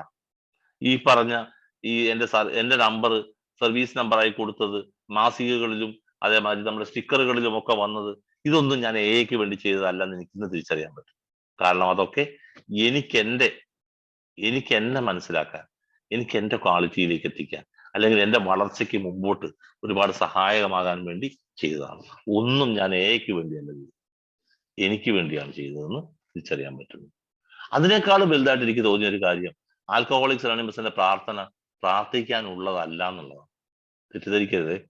ഇയാൾ ഈ പാതിരായ്ക്ക് വന്നിട്ട് എന്നാ കോപ്പ പറയുന്നതെന്ന് വിചാരിച്ചേക്കരുത്. ആൽക്കഹോളിക്സ് അനോണിമസിന്റെ പ്രാർത്ഥിക്കാനുള്ളതല്ല.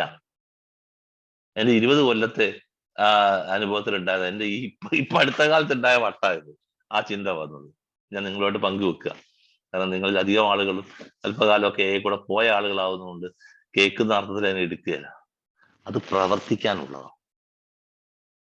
ആൽക്കഹോളിക്സ് അനോണിമസിന്റെ പ്രാർത്ഥന പ്രവർത്തിക്കാനുള്ളതാണ്. ആ പ്രാർത്ഥനയുടെ ഏതൊരംശം പ്രവർത്തിച്ചാലും മനസമാധാനമുള്ളവനായി മാറും. മാറ്റാൻ പറ്റാത്തതിനെ സ്വീകരിക്കാൻ പ്രശാന്തമായ മനസ്ഥിതി ഉണ്ടായാലും അശാന്തമായ മനസ്ഥിതി കൊണ്ടാണെങ്കിലും മാറ്റാൻ പറ്റാത്തതിനെ സ്വീകരിച്ചാൽ അസ്വസ്ഥതകളിൽ നിന്ന് നമ്മൾ മാറും. നമുക്കറിയാം, ആൽക്കഹോളിക് ആയ ഒരു വ്യക്തിക്ക് ഒട്ടും പറ്റാത്തൊരു സാധനം അസ്വസ്ഥതയാണ്. ഒരു തരത്തിലുള്ള അസ്വസ്ഥതയും. ഈവൻ ബസ് കാത്തു നിന്നിട്ട് സമയത്ത് ബസ് വന്നില്ലെങ്കിൽ ഉണ്ടാവുന്ന അസ്വസ്ഥത എന്ന് ആലോചിച്ചാൽ മതി.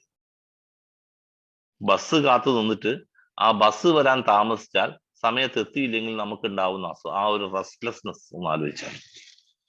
അപ്പൊ മറ്റു പല കാര്യങ്ങളും ആലോചിച്ച് നോക്കി. മാറ്റാൻ പറ്റാത്തതാണ്, പക്ഷെ നമുക്കത് അസ്വസ്ഥത ഉണ്ടാക്കുന്നു. മാറ്റിയേ മതിയാവുള്ളൂ. നമുക്ക് പറ്റാത്തതാന്ന് പറഞ്ഞാൽ എന്നാ പിന്നെ ഈ കോപ്പൊന്ന് മുത്താവോ നോക്കിയിട്ടേ ഉള്ളൂ എന്നുള്ള ആ ഒരു പഴയ ഡയലോഗ് ഇതാ വരിക. അതായിരുന്നു ചെയ്തിരുന്നത്. അങ്ങനെ ഇരുമ്പിന്റെ മുകളിൽ കടിച്ച് പല്ല് പോവുക ചെയ്തത്. ഇരുമ്പിനൊന്നും പറ്റിയില്ല. എന്നിട്ട് പിന്നെയും കടിക്കാൻ പറ്റുമെന്ന് ആലോചിച്ചു. കടിച്ചിട്ട് കാര്യമില്ലാന്ന് ചിന്തിക്കാൻ തോന്നിയില്ല. ഇവിടെ വന്നു കഴിഞ്ഞപ്പോ പലതിനെയും മാറ്റാൻ പറ്റാത്തതാണ് ചിന്തിക്കാൻ തുടങ്ങി. എനിക്ക് പറ്റാത്തത് ദൈവത്തിന് പറ്റും. I can't but he can. വലിയൊരു ചിന്തയായിട്ട് എനിക്ക് തോന്നിയൊരു കാര്യമാണ്. I can't but he can. എനിക്ക് കഴിയാത്തത് എന്നേക്കാൾ വലിയവന് കഴിയുമെന്ന് തോന്നാത്തത്. അതുകൊണ്ട് എനിക്ക് പറ്റില്ല എന്ന് വെച്ച് ഞാൻ മാനസികമായിട്ട് സ്വീകരിച്ച പലതും പതുക്കെ ഞാൻ തന്നെ മാറ്റിയിട്ടുണ്ട്. മാറ്റാൻ പറ്റാത്തതെന്ന് ഓർത്ത് ഞാൻ സ്വീകരിച്ചത് എന്നേക്കാൾ വലിയൊരു ശക്തിയുടെ സഹായത്തോടുകൂടി പിന്നീട് ഞാൻ പോലും അറിയാതെ അത് മാറ്റാൻ എനിക്ക് കഴിഞ്ഞത്. എന്റെ സ്വഭാവങ്ങളിലെ മാത്രമല്ല, എന്റെ ഡേ ടു ഡേ ലൈഫിലെ പല കാര്യങ്ങളാണ് ഞാൻ പറഞ്ഞത്, പല വ്യക്തികളുമായിട്ടുള്ള കാര്യങ്ങളുണ്ട്. അപ്പൊ ഈ പ്രാർത്ഥന എന്ന് പറഞ്ഞത് ഉരുവിടാനുള്ളതല്ല. പ്രവർത്തിക്കുന്ന ഒരു കൂട്ടം മദ്യാസക്തരുടെ കൂട്ടായ്മയാണ് ആൽക്കഹോളിക്സ് അനോണിമസ് എന്ന് പറയുന്നത് പോലെ, സമയാകുമ്പോൾ ഒന്ന് പറയണേ. അപ്പം എന്ന് പറയുന്നത് പോലെ ഇത് പ്രവർത്തിക്കുന്നതാണ്. അതുകൊണ്ട് തന്നെ ഇതിന്റെ പ്രാർത്ഥനയും പ്രവർത്തിക്കുന്നതാണ്. ഞാൻ പ്രവർത്തിക്കേണ്ടതാണ്. ആൽക്കഹോളിക്സ് അനോണിമസിലെ ഓരോ കാര്യങ്ങളും ഞാൻ ചെയ്യേണ്ടതാണ്. ഞങ്ങൾ എന്ന് നമ്മൾ നമ്മുടെ ആ ഒരു കൂട്ടായ്മയുടെ ഐക്യത്തിൽ പറയുന്നുണ്ടെങ്കിലും ഞാൻ ചെയ്യേണ്ടതാണ്. എന്റെ റിക്കവറി എന്റെ കയ്യിലാവുള്ളൂ. എയുടെ സഹായത്താൽ അത് വാങ്ങിയെടുക്കണമെങ്കിൽ ഞാൻ പോകണം. മീറ്റിങ്ങിൽ ഞാൻ ആയിരിക്കണം. ഞാൻ ഷെയർ ചെയ്യേണ്ടത് ഞാൻ ഷെയർ ചെയ്യണം. മീറ്റിങ്ങിൽ ഏറ്റെടുക്കേണ്ട ഉത്തരവാദിത്തങ്ങൾ ഞാൻ ഏറ്റെടുക്കണം. ചില ആളുകൾ പറയും, ഓ എനിക്ക് എന്റെ കുടിയുടെ കാര്യത്തിന് വേണ്ടി വന്നാ, അല്ലാണ്ട് വേറെ സ്ഥാനത്തിനൊന്നുമല്ല. സ്ഥാനമൊന്നുമല്ല സുഹൃത്തുക്കളെ. എയിലെ ചില ഉത്തരവാദിത്തങ്ങളൊക്കെ ചെയ്യേണ്ട ഉത്തരവാദിത്തം നമുക്കുണ്ട്. ഇപ്പൊ തന്നെ ഈ മീറ്റിങ്ങിൽ ലിങ്ക് ഉണ്ടാക്കി ഒരാൾ അയക്കുന്നുണ്ട്. അതിന് ഞാൻ അയക്കുന്നില്ല, വേറുള്ളവർ അയച്ചോട്ടെ എന്ന് വിചാരിച്ചപ്പോൾ എല്ലാവർക്കും ഉത്തരവാദിത്തങ്ങളുണ്ട്. അത് ചെയ്തേ മതിയാവും. ഇത് ഞാൻ ചെയ്യേണ്ടതാണ്. എനിക്ക് വേണ്ടിയാ ചെയ്യുന്നത്, മറ്റുള്ളവർക്ക് വേണ്ടിയല്ല ഞാൻ ചെയ്യുന്നത്. എനിക്ക് വേണ്ടിയാ ചെയ്യുന്നത്. ചില ആളുകളൊക്കെ ചെയ്യുന്നത് മറ്റുള്ളവർക്ക് വേണ്ടി ചെയ്യാനായിരിക്കും. അത് അയാൾക്കും ഗുണം പിടിക്കാനുള്ള അവസ്ഥ. എനിക്ക് വേണ്ടിയാണ് ഞാൻ ചെയ്യുന്നത്. എനിക്കതിന് അവസരം തന്നതിന് ദൈവത്തോട് നന്ദി പറയുക ഞാൻ ചെയ്യുന്നത്. ഇന്നലെ വരെ ഞാൻ ചെയ്തതിന് കണക്ക് പറയുന്നവനായിരുന്നു ഞാനെങ്കിൽ ഇന്ന് എനിക്ക് കൂടുതലായി ചെയ്യാൻ എന്തെങ്കിലും കാര്യങ്ങൾ കഴിഞ്ഞിട്ടുണ്ടെങ്കിൽ അതിന് ദൈവത്തോട് നന്ദി പറയാൻ ഞാൻ തയ്യാറാണ്. ഇങ്ങനെ ഒരു മനോഭാവം തന്നത് എയിലെ ഒരു ഷെയറിംഗ്.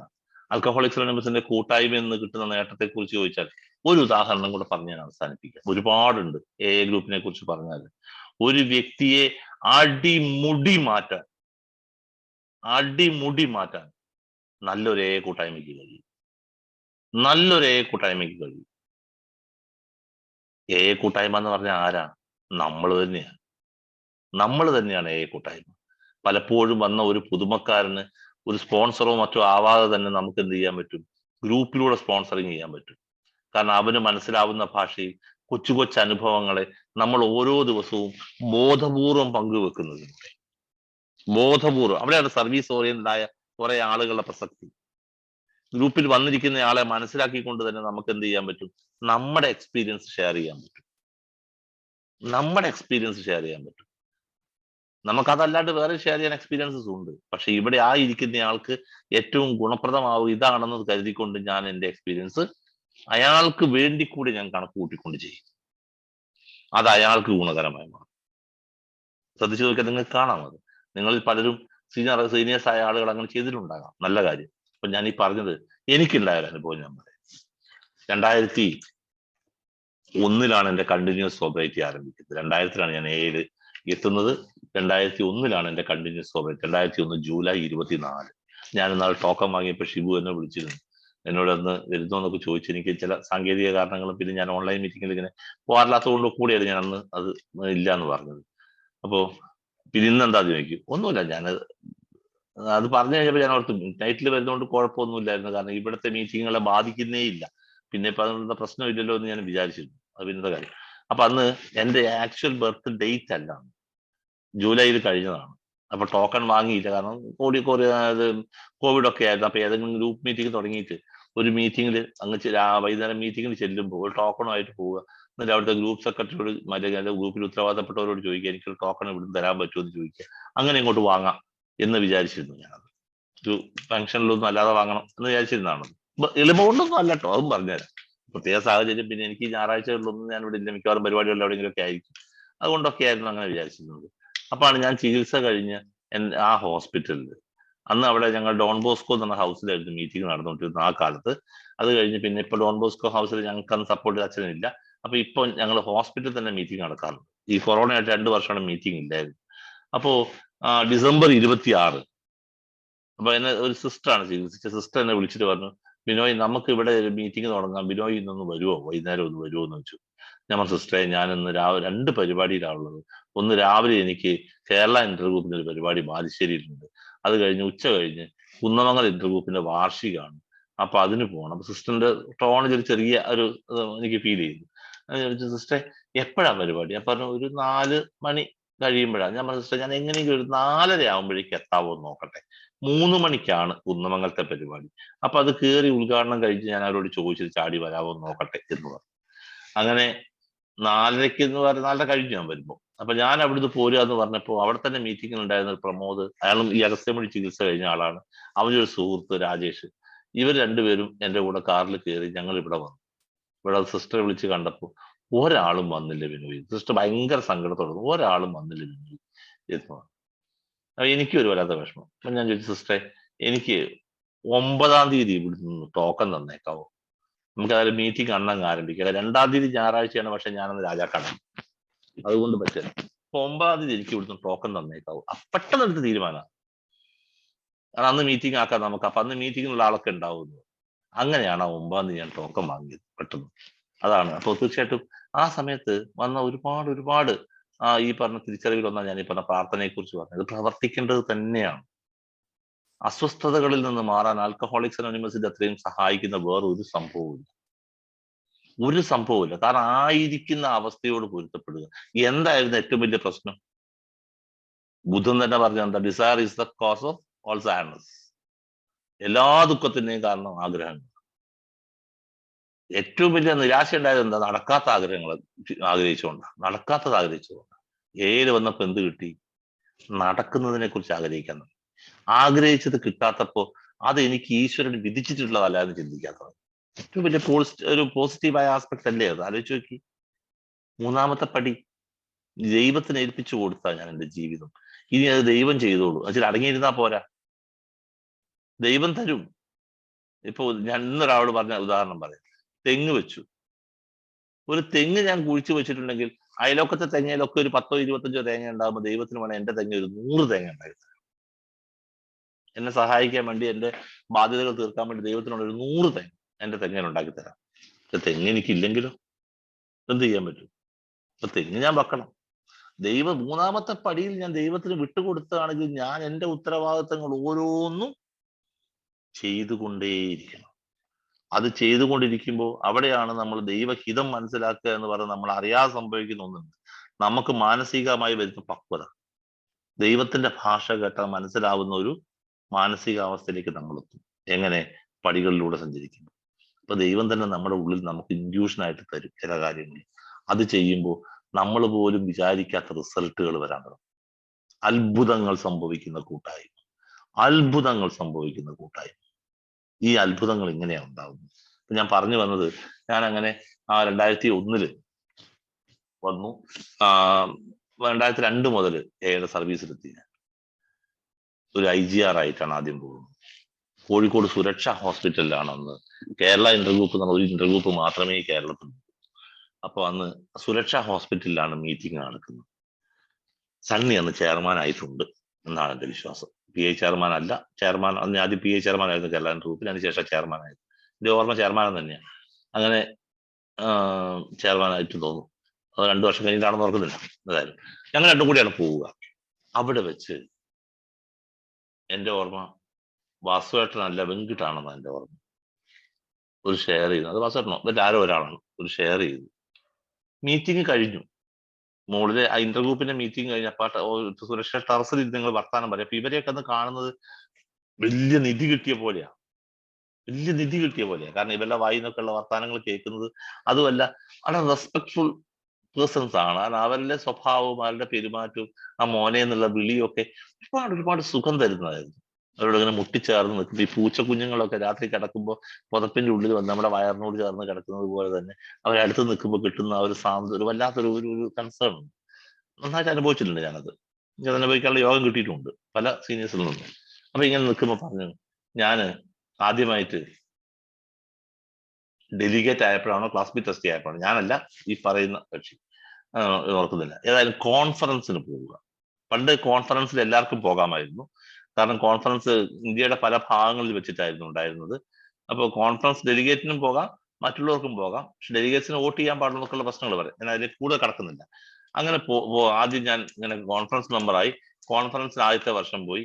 അന്ന് എനിക്ക് ഏതാണ്ട് 7,500 രൂപ എങ്ങാണ്ട് ചെലവായി എന്ന് പറഞ്ഞു. അക്കാലത്ത് അദ്ദേഹം ഒന്ന് ഇൻഷുറൻസ് കമ്പനിയിൽ എന്തോ ജോലി ചെയ്യുന്ന സമയമാണ്, വലിയൊരു ഓഫീസറായിട്ട് ജോലി ചെയ്യുന്ന സമയമാണ്. അതെനിക്കൊരു കുഴപ്പമൊന്നും തോന്നിയില്ല. ഈ പൈസ പോയത് എനിക്ക് വലിയ കുഴപ്പമൊന്നും തോന്നിയില്ല. കാരണം എന്നും മദ്യപിച്ചുകൊണ്ടിരുന്ന ഞാൻ ഒരു വർഷം മദ്യപിക്കാതെ ഇരുന്ന് അതിന്റെ ആ ഒരു ഗ്രാറ്റിറ്റ്യൂഡിന്റെ ഭാഗമായിക്കൊണ്ട് സർവീസിലെ ഒരു അംഗം എന്ന നിലയ്ക്ക് ഞാൻ ഇപ്പൊ 3 വർഷം 4 വർഷം കണ്ടേ എനിക്ക് ഡെലിഗേറ്റ് ആയിരുന്നു തോന്നുന്നത്. അത് തന്നെ പറയുന്നത്. അപ്പോൾ ഞാനിങ്ങനെ മീറ്റിങ്ങിന് പോയ കോൺഫറൻസിന് പോയി. അതിനുവേണ്ടി ഇത്ര പൈസ ചെലവായതിൽ എനിക്ക് ദുഃഖമൊന്നും തോന്നിയില്ല. കുടുംബത്തിലെ ആരും അതിന് പ്രത്യേകിച്ചൊന്നും പറഞ്ഞില്ല. പക്ഷേ അല്പം കഴിഞ്ഞപ്പോ അത് ശരിയായില്ല എന്ന് എനിക്ക് തോന്നി.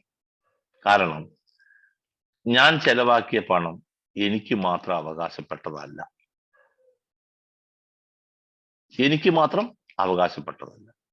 എനിക്ക് കിട്ടുന്ന ശമ്പളത്തിൽ നിന്ന് എടുത്താൽ ഞാൻ പോയത്. പക്ഷെ എന്റെ ശമ്പളം എന്റെ വീട്ടിലുള്ള എല്ലാവർക്കും തുല്യ അവകാശമുള്ളതാണ്. അതിൽ ഓരോ ഓഹരിക്ക് എനിക്ക് അവകാശമുള്ളൂ.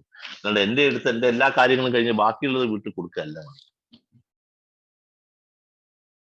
അപ്പൊ അതുകൊണ്ട് അത് ശരിയായില്ല എന്ന് എനിക്ക് തോന്നി. അടുത്ത പ്രാവശ്യം കോൺഫറൻസിന് പോകണം. പക്ഷെ അത് എന്റെ ആഗ്രഹമാണ്. പക്ഷെ എങ്ങനെ പോകും? ഇങ്ങനെ പണം എടുത്ത് പോകുന്നത് ശരിയല്ല എന്ന് എനിക്ക് തോന്നി. അപ്പോ സാധാരണയായിട്ട് വീട്ടിലേക്ക് പച്ചക്കറി വാങ്ങാൻ വേണ്ടി മാർക്കറ്റിൽ പോവുക. ഒരു പഴയ സ്കൂട്ടർ ഉണ്ട്, ഏത് ലാംബി സ്കൂട്ടർ കണ്ടാണ്. ആ സ്കൂട്ടറിലാണ് പോവുക. ഞാൻ ആ സ്കൂട്ടർ പോക്ക് നിർത്തി. പകരം സിറ്റി ബസ്സിൽ പോയി. കാരണം അപ്പൊ സിറ്റി ബസ്സിലാകുമ്പോൾ സ്കൂട്ടറിന്റെ പെട്രോൾ അടിക്കുന്നതിനേക്കാൾ പൈസ കുറവാണ്. അങ്ങനെ കണക്ക് കൂട്ടി നോക്കുമ്പോൾ ഒരു വർഷം ആകുമ്പോൾ എനിക്ക് കോൺഫറൻസിന് പോകാനുള്ള പൈസ ഉണ്ടാവും. അപ്പൊ അത് സ്കൂട്ടറിന് ഞാൻ വീട്ടിലെ ആവശ്യത്തിന് വേണ്ടി പോയിക്കൊണ്ടിരുന്നതാണ്. അത് ഞാൻ മാറ്റി വെച്ചിട്ട് ഞാൻ ഇങ്ങനെ പോയി ഉണ്ടാവുന്ന പൈസ എനിക്ക് ഉപയോഗിക്കാൻ അവകാശമുണ്ട്. ഞാൻ അങ്ങനെ പിറ്റേ ദിവസം മുതൽ പച്ചക്കറി വാങ്ങാൻ വേണ്ടി പോകുന്നത് ഈ പറഞ്ഞ സിറ്റി ബസ്സിന് കയറിയായി. എന്റെ മനസാക്ഷി കുത്തെനിക്ക് അവസാനിച്ചു. എന്നെ വല്ലാതെ സ്വാധീനിച്ച ഒരു സംഭവമാണ്. വല്ലാതെ എന്നെ സ്വാധീനിച്ചു. കാരണം ഞാൻ കുടിയെ നിർത്തിയിട്ടുണ്ടായിരുന്നു, പുകവലി നിർത്തിയിട്ടില്ലായിരുന്നു. 2002 സെപ്റ്റംബർ 19 ഞാൻ വലിയ 2002 സെപ്റ്റംബർ 19. ഓർക്കാൻ കാരണം സെപ്റ്റംബർ 18 എന്നുള്ളത് എൻ്റെ real birthday, actual date of birth ആണ്. അപ്പോ അന്ന് വഴി നിർത്താൻ വേണ്ടി ഞാൻ ശ്രമിച്ചായിരുന്നു, കിട്ടിയില്ല. കാരണം രാത്രി 12 മണിക്ക് കൈരളി TV ന്യൂസ് ഉണ്ട്. ആ ന്യൂസും കണ്ട് അവസാനത്തെ സിഗരറ്റ് ഞാൻ വിൽസാ വലിക്കുക, അതും വലിച്ച് കിടന്ന നേരം വെളുത്ത് നോക്കുമ്പോൾ മേശപ്പുറത്തുള്ള പാക്കറ്റിനകത്ത് 8 വിൽസ് ബാക്കിയുണ്ട്. അത്രയും സിഗരറ്റ് ഒന്നും കളയാൻ പറ്റില്ല. അങ്ങനെയാണ് ഞാൻ അതിനെ വലിച്ചത്. പിറ്റേ ദിവസം 2019 ഞാനത് ബോധപൂർവം തന്നെ വലി നിർത്തി. ദൈവം സഹായിച്ചിട്ട് കുറച്ച് ദിവസങ്ങളിൽ എനിക്ക് തിരക്കുകൾ ഉണ്ടായിരുന്നതുകൊണ്ട് വലിക്കാൻ പറ്റിയില്ല. പിന്നെ ജീവിതത്തിൽ ഇന്നുവരെ വലിച്ചിട്ടില്ല. എൻ്റെ മക്കളെല്ലാം വലിച്ചും കുടിച്ചും കണ്ടിട്ടില്ല. ദൈവാനുഗ്രഹം തന്നെ, വേറൊന്നുമല്ല. അങ്ങനെയും കൂടെ കണ്ടായിരുന്നെങ്കിൽ എൻ്റെ മക്കൾ എന്നെ കാണുമ്പോഴേ തന്നെ സ്ഥലപ്പെട്ടാനെ. അപ്പൊ തീർച്ചയായിട്ടും ഇദ്ദേഹം ഇത് പറഞ്ഞത് കേട്ടപ്പോൾ ഞാൻ ഇങ്ങനെ പുകച്ചു തള്ളുന്ന ആളാണ്. ഒരു ദിവസം പറഞ്ഞാല് 8-10 പാക്കറ്റ് സിഗരറ്റ് ഒക്കെ വേണം എനിക്ക്. മുഴുവൻ ഞാൻ വലിക്കുന്നില്ല, കുറച്ച് കോസി പോവും. എന്നാലും ഞാൻ കണ്ടിന്യൂസ് ചെയിൻ സ്മോക്കറാണ്. എത്ര പൈസയുണ്ട് ഞാൻ സിഗരറ്റ് വലിക്കുന്നത്. ഞാൻ ഓരോ മാസവും ഇന്റർഗ്രൂപ്പ് മീറ്റിങ്ങിന് ബൈക്കാ, ഒരു ഹീറോ ഹോണ്ട ബൈക്കാ. ഈ ബൈക്കിൽ ഇവിടെ വരുന്നത് അങ്ങനെയാണെങ്കിൽ വീട്ടിലെ പൈസയായി. എല്ലാ ദിവസവും തന്നെ ഞങ്ങൾ എന്ത് ചെയ്യും, തിരുവമ്പാടി ഏതെങ്കിലും ഒരു ജീപ്പിൽ ഞങ്ങൾ എവിടെയെങ്കിലും ഉള്ള വാർഷികങ്ങൾ, മീറ്റിങ്ങുകൾ, ബർത്ത്ഡേ ഒക്കെ ഉണ്ടാവും. അന്നത്തെ കാലത്ത് 5-8 മീറ്റിങ്ങുകളേ ഉള്ളൂ ഈ പറഞ്ഞ ഭാഗങ്ങളിലൊക്കെ. ആ മീറ്റിങ്ങുകൾക്ക് പോകും ഞങ്ങൾ. മോനെ നമുക്ക് അവിടെ പോവല്ലേ, ഇവിടെ പോവല്ലേ എന്ന് പറയും. അങ്ങനെ രാജുവിനൊക്കെ ഉണ്ടാവും. ഞാൻ സ്കൂൾ വിട്ട് വന്ന വണ്ടി കയറി മീറ്റിംഗ് കഴിഞ്ഞാൽ വീട്ടിൽ പോരുക. അപ്പൊ അതിനൊക്കെ ഷെയർ ഇടണം. ഈ പൈസയൊക്കെ സത്യം പറയുകയാണെങ്കിൽ വീട്ടിലേക്ക് അർഹതപ്പെട്ടതല്ലേ. അപ്പൊ ഞാൻ അത് അന്ന് ചിന്തിച്ചിരുന്നത്, ഞാൻ അല്ലെങ്കിൽ വൈകുന്നേരം വന്നാൽ എന്താ ചെയ്യുക, കട്ടയിടും. ഇതൊരു കട്ടയാണ്, പക്ഷെ മറ്റേ കട്ട കുപ്പിക്കാണ്. അത് ഒരു കട്ട, ഇത് ഒറ്റ കട്ട മതി, ഒരു മീറ്റിങ്ങിന് പോകാൻ ഒരു കട്ട മതി.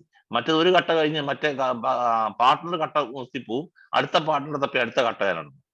ഇങ്ങനെ കട്ടയാവുമ്പോൾ ഞാൻ ബിൽഡിങ് പണിയും, മറ്റൊരു ഒറ്റ കട്ട നിൽക്കും. അപ്പൊ അത് അത്രയും പൈസ ചെലവാക്കുന്നിടത്തുനല്ലേ ഇപ്പൊ ഞാൻ ഈ പൈസ ചെലവാക്കുന്നില്ലേ ഉള്ളൂ എന്ന് ചിന്തിച്ചോടത്ത് ഇദ്ദേഹത്തിന്റെ വാക്ക് കേട്ടപ്പോൾ മുതൽ ഞാൻ വല്ലാതെ അസ്വസ്ഥനായി. അങ്ങനെ ഞാൻ പുകവലി നിർത്താൻ വേണ്ടി തീരുമാനിച്ചു. നിന്നില്ല. പിന്നെയും മാസങ്ങൾ ഞാൻ ഈ പുകവലി നിർത്താൻ വേണ്ടി ശ്രമിച്ചു, കഠിനമായിട്ട്. എന്താന്ന് വെച്ചാൽ ഞാൻ കണ്ടിന്യൂസ് ആയിട്ട് വലിച്ചുകൊണ്ടിരുന്ന എന്റെ വലി നിർത്തി ആ പൈസ എനിക്ക് എന്തിനെടുക്കാം, സർവീസിന് പോകുന്നതിന് എടുക്കാം. അവനവന്റെ മനസാക്ഷിയുടെ മുമ്പിൽ ന്യായീകരിച്ചേ പറ്റൂ.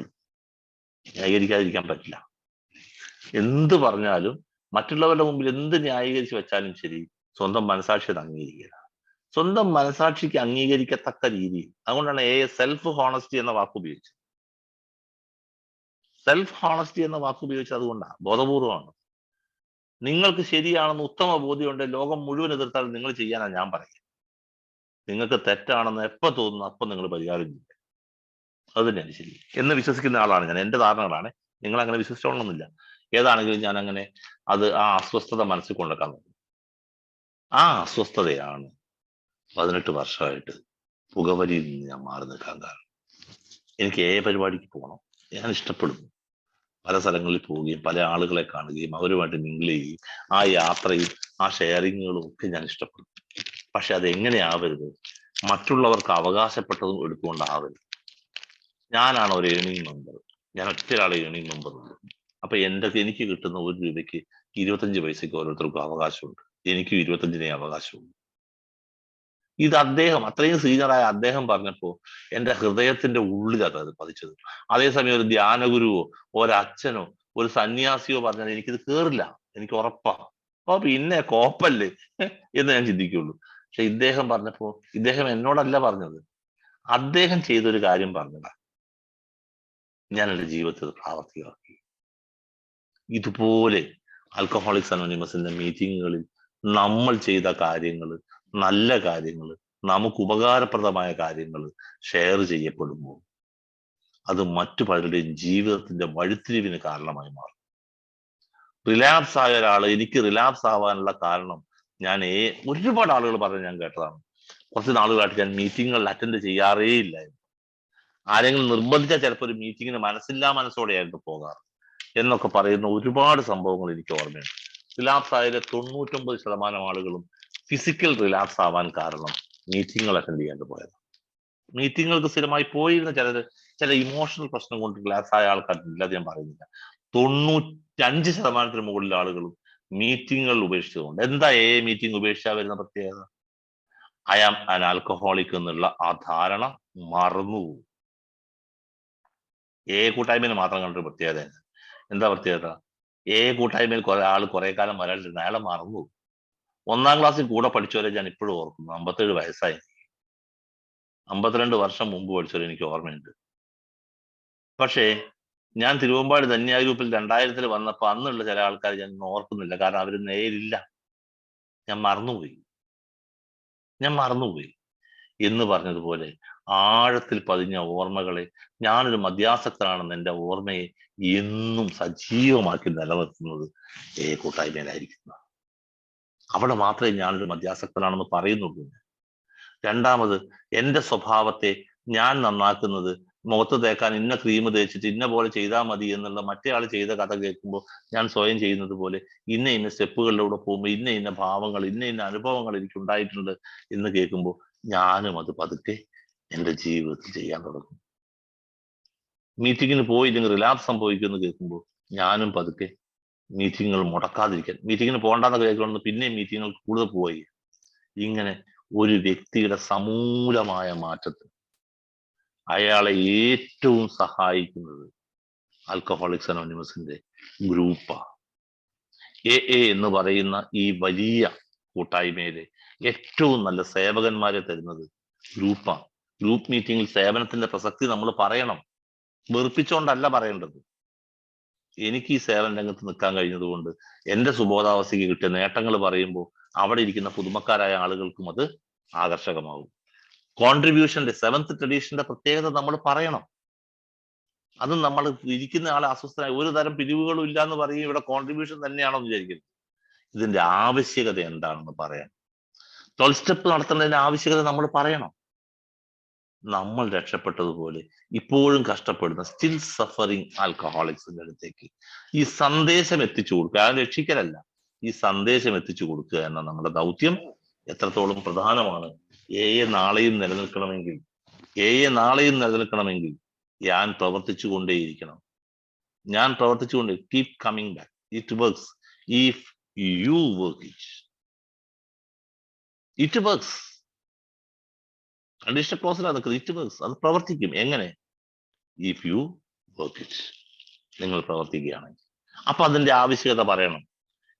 തലമുറയിൽ നിന്നും തലമുറയിലേക്ക് മുമ്പോട്ട് പോകേണ്ടത്, പുതിയ സേവകർ ഉണ്ടാവേണ്ടത്, പുതിയ കൂട്ടായ്മകൾ ഉണ്ടാവേണ്ടതിന്റെ ആവശ്യകത പറയണം. അങ്ങനെ നമ്മുടെ ജീവിതം അനാവരണം ചെയ്യുന്നതിലൂടെ പുതിയ ഒരാൾക്ക് അയാളുടെ ജീവിതം ഫലപ്രദമായ രീതിയിൽ മോൾഡ് ചെയ്യാൻ ഉള്ള ഒരു ഇൻസ്പിറേഷൻ കൊടുക്കാൻ നമുക്ക് കഴിയും. മുൻപേ വന്നവരും പിൻപേ വന്നവരും ഒരുമിച്ച് ചേർന്ന് കൊണ്ടുപോകുമ്പോൾ വരാനിരിക്കുന്നവർക്ക് കടന്നു വരാനുള്ള ഈ സ്ഥലം പവിത്രമായി സൂക്ഷിക്കാൻ കഴിയും. അങ്ങനെ പോട്ടെ എന്ന് ഞാൻ ആശംസിക്കുന്നു. ഒരുപാട് സമയമായി, 1 മണിക്കൂറൊക്കെ കഴിഞ്ഞു. 1:10. ഞാനിതൊരു 3/4 മണിക്കൂറിനകം നിർത്തണം എന്ന് വിചാരിച്ചാ. പറഞ്ഞു വന്നപ്പോൾ അങ്ങനെ സ്വസ്ഥമായിട്ടൊക്കെ പറഞ്ഞു പോയിന്നേ ഉള്ളൂ. ബോറടിപ്പിച്ചോ എന്ന് അറിയില്ല. എന്താണെങ്കിലും ആൽക്കഹോളിക്സ് അനോണിമസിലെ ഒരു അംഗം അദ്ദേഹം പോകുന്ന മീറ്റിംഗിൽ നടത്തുന്ന ഷെയറിംഗ് ആണ് വരാനിരിക്കുന്ന ഇപ്പോൾ എത്തിയ പുതിയ ഒരാളുടെ ജീവിതത്തിൽ പ്രചോദനമാകുന്നത്. ഷെയർ ചെയ്യാന്ന് പറഞ്ഞാൽ എന്താ സംഭവിച്ചത്? ഉറക്ക ചിന്തിക്കുക എന്നാ പറയുക. ഞാൻ എൻ്റെ ചെയ്തികളെ കുറിച്ചാ പലപ്പോഴും ഷെയറിങ് കഴിയുമ്പോൾ ആലോചിക്കുക, ദൈവമേ ശരിയാണല്ലോ, ഇതൊക്കെ ഞാൻ ചെയ്യുന്നതാണല്ലോ എന്ന് പലപ്പോഴും ആലോചിച്ചത് വികാരത്തോടുകൂടി ഷെയർ ചെയ്ത് കഴിയുമ്പോഴാണ്. മാറ്റേണ്ട പല കാര്യങ്ങളും തിരിച്ചറിഞ്ഞത് അപ്പോഴാണ്. ദൈവം തോന്നിപ്പിക്കുന്നതാണത്.